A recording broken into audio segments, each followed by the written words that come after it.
Hello and welcome back. Hello and welcome back to another episode. Like I said in the last episode, Patreon is now up. Few people are in there. Thank you so much for your support. Merch is now up. Click on, buy what you want. It's all going towards the channel and will move me forward quicker and all the projects. So, what have we got on? These are what I got off eBay. No. These are what I got off Amazon. Apparently they do the spring rate and all that kind of stuff, and they're way thinner and they coil around the spring way more. So hopefully I won't have the interference issues that I had with the AutoZone kit right there, which is going to be going back today. Oh, so much to do.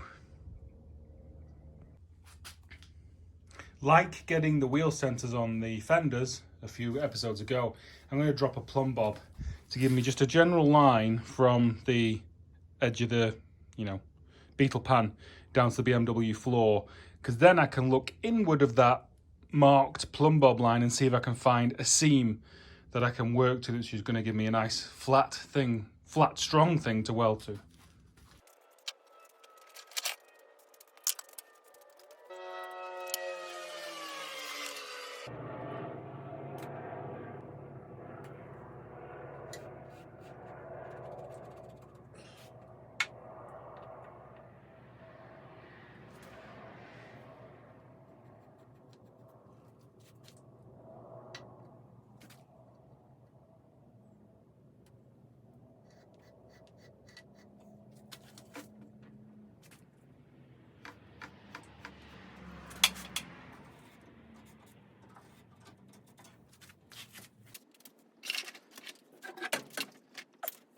Always got to be reclaiming that steel, people. We're on a budget.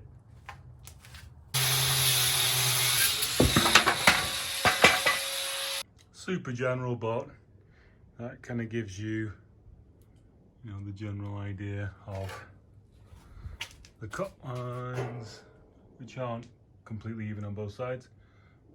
That's why it's going to be a general cut the first time. The diff has been bugging me and at least needs to be moved forward to a point where it's in the right place. Doesn't need to be pretty, but it needs to be moved forward. Do this and I'll get the lower arm on the spring off. Basically, I've been thinking about this for ages, pondering what to do. Now, the actual cross member itself is still perfectly straight and in good condition. And I'm echoing on my new ramps. I'll move them. Okay, so cross member's still good. What I'm going to do is I'm going to chop it all here so it isn't actually attached at this end. Jack the diff up until it becomes, and put a bar across here, and then when the cross member's level, it's back in place. Job's a good one. The exhaust was literally held on with seam sealer.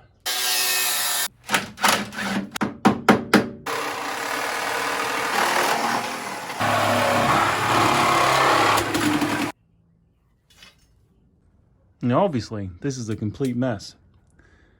But as I keep looking forward, I keep seeing more bloody cracks. So, where are we? So we're looking directly up. So obviously, it's all. This is the cross. This is the cross member. It's torn. It's torn, but it's torn at the front there as well. Oh. So when I pull the beam off, which I'm going to have to do now. Not now, but I just want to get the diff back into place. When I pull the beam off, it's going to give me a room to really deal with all this. But right now, I just want to get the diff back into some kind of right orientation. So I'm going to start to jack it now and see if this comes up on this side. Let's have a go. Oh, there we go. See the movement? Actually worked a bit. Oh, that's good. I like that. Oh, that's great. Wow, look how much it comes down. Wow, that's insane. That is insane. Okay, we're going to have to prep it for welding because I think we're really close to welding it in and don't want it sagging up and down a ton of times. trimmed a little more, getting closer. Jacked it up at this end, definitely helped. This lip is turned down, so I'm going to push that back up to a right angle, as you can see there, and that will give us a bit more. You can see that's completely torn. So the diff mount mounts here, and it's completely torn out. Insane. I ain't never seen stuff like this. BMW, bad. You did not do a good job on this one. Progress though. Looking at this now, there's going to be so much fanning and farting about with it. And I'm going to be going to the yard anyway to get an arm of possibly a 1.9 because I want a narrower rear track. Just wondering whether to cut this cross member out of a donor car and unpick it and then weld it in here. Then it'll all be lined up. This is one of those, this is like a rusty car where you just keep chasing problems, and every time you solve one, another one pops up. Yeah, and that's what's going to happen. Okay, so right now, going to jack it up and going to get the spring off, get this arm off. Game on. That moment when you think you have a really clear game plan, and then you're like, where are my jack stands? Oh, they're all there. Okay, change of plan. Let's pull the engine. There is definitely a certain amount of carnage. I didn't video this because Volkswagen purists would have been screaming at the screen. It definitely wasn't up to worker standards in California how I got this whole assembly out. Plus, I made a new friend. He had a bit of a... we shook hands and then moved on. It's a short relationship. I'm back. I've finished choking now. I knew it was the poison Spotty Bob just put into me. Raphael, if you're watching this, the torque converter bolts were loose and wearing into the actual housing. Interesting. Things you don't know till you take it apart. So, yeah, and those seem to be threaded as well. This is kind of weird. I don't know. Whatever.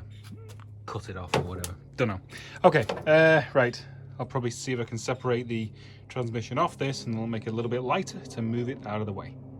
And to think that all just got done purely because I needed jack stands. Well, whatever moves it forward. All right, back to it with the ping death springs. Okay, let's see.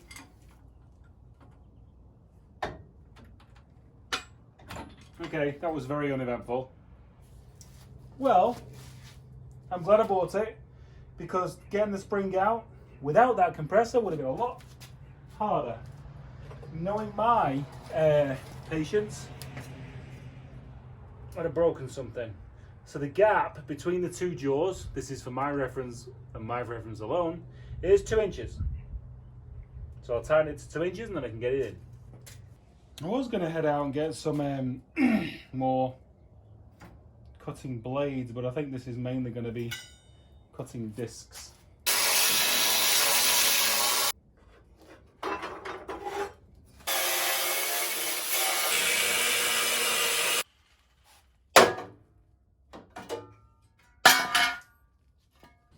So I've come across one immovable object which is definitely going to be outside the body, and it is the rear beam mount, which is quite far outboard.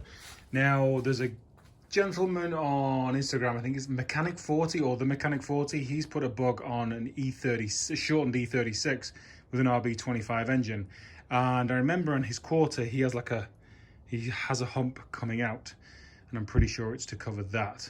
I assume the beam mount on an E36 is in a similar place, even though it is different than this car. So, so that's, yep, that's that. So, just not hitting that inner skin yet because that is what goes down to that mount. So I just want to cut around that and then see what structure is in there and how it kind of dissipates the stress, if you will. A lot of guys are saying online that the swap would be easier if I chopped the Beetle down the middle and added a foot to the centre of the Beetle. And it would. But I don't like the way widened Beetles look. That's the issue. So I just don't want to. I know it would be easier, but I just don't want to. Yeah, that's it really.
Ladies and gentlemen, boys and girls, we're breaking out the tape measure once again because I've just realised I can steal a little bit of space.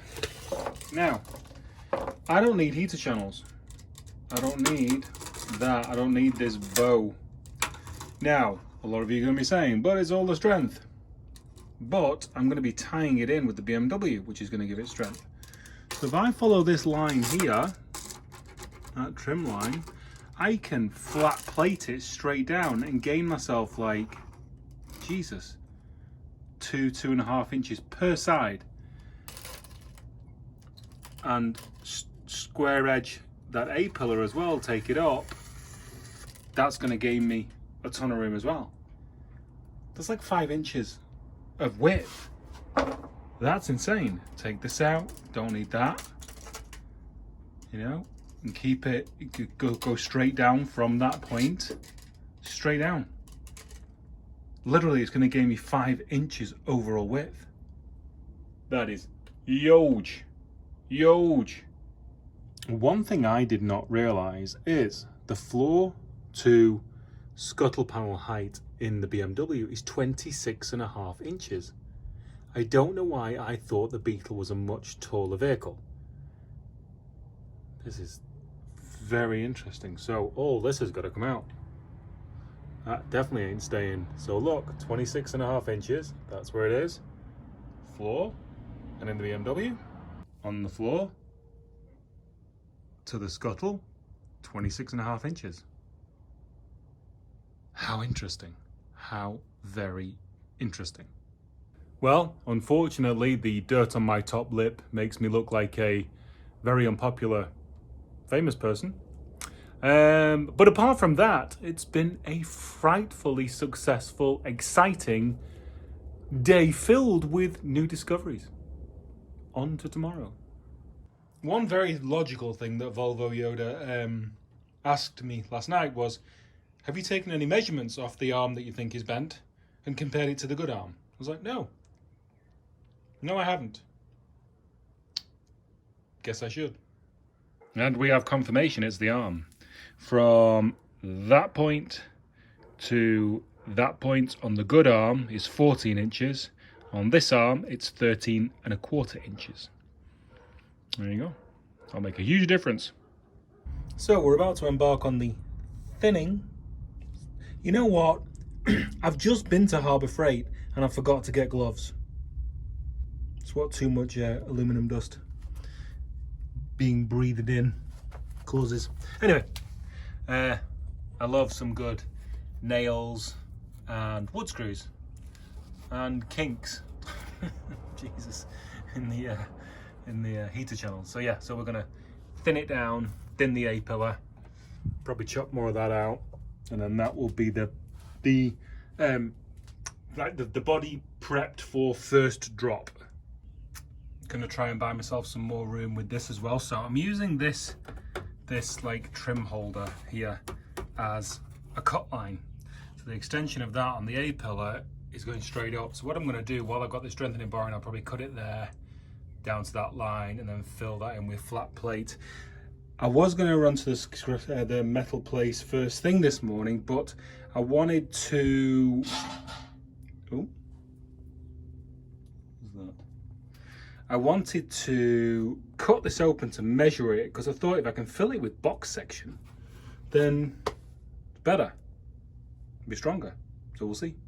Right, we're a lot lower than we were, but our sills are free for what we're going to be working on right now. Don't know what the hell I'm going to do about the back, because I've got to get that crap out. Yeah, we'll figure that out at some point. So yeah, so let's start chopping this side and see what's inside. I'm so excited.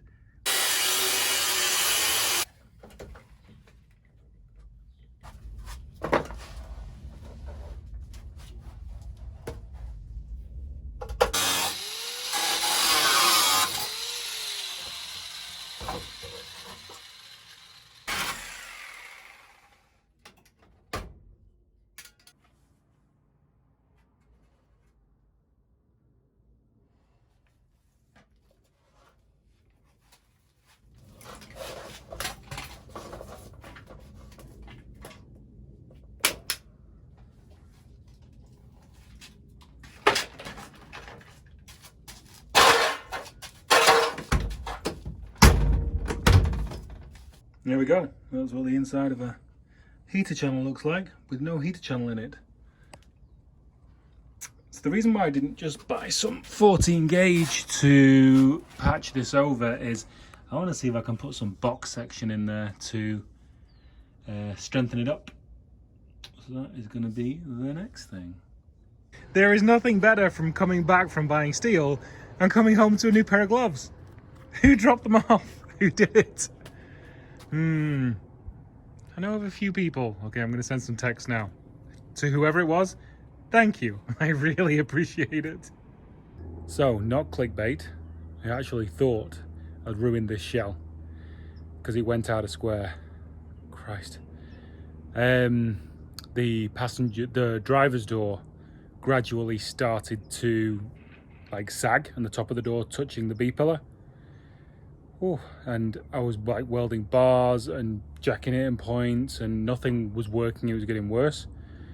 So then I lifted the door up, and I noticed that the front flexed down. So it seemed like I don't know how, because there was still all four corners, you know, to the square of the door. But somehow the bottom of the A-pillar has walked forward.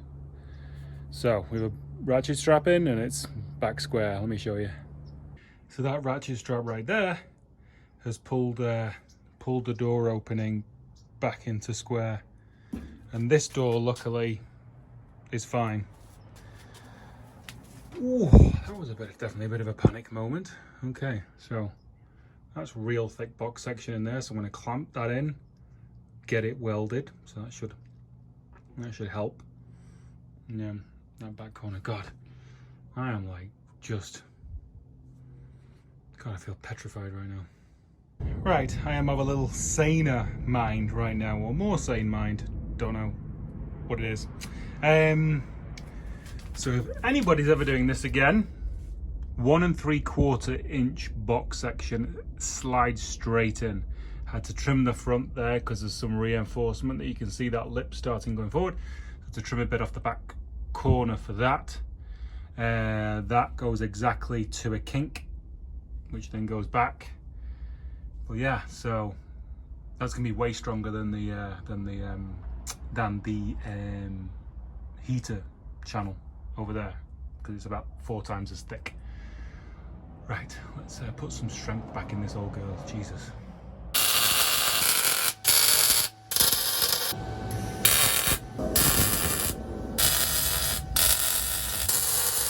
Look how tight it sits on the inside of that sill. Oh, and by the way, people from England, that is an original heater channel and sill. Kind of crazy. When I lived in Manchester, you never saw anything like this unless a car had lived in its garage its entire life.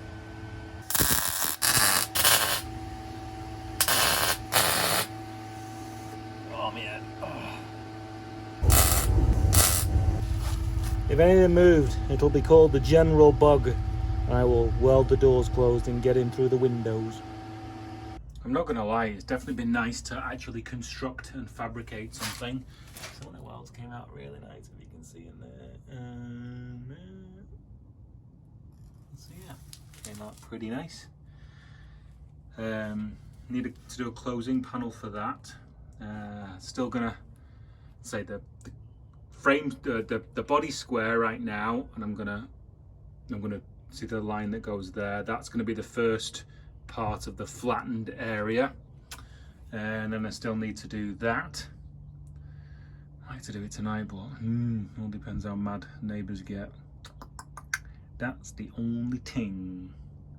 That's the only thing. Okay, gotta go and get some meds for Bodie-tastic dog, and I'll be back in a bit. This has actually been a really good day. I need to work late tonight, but I am in full noise mode right now and I'm gonna make neighbours mad.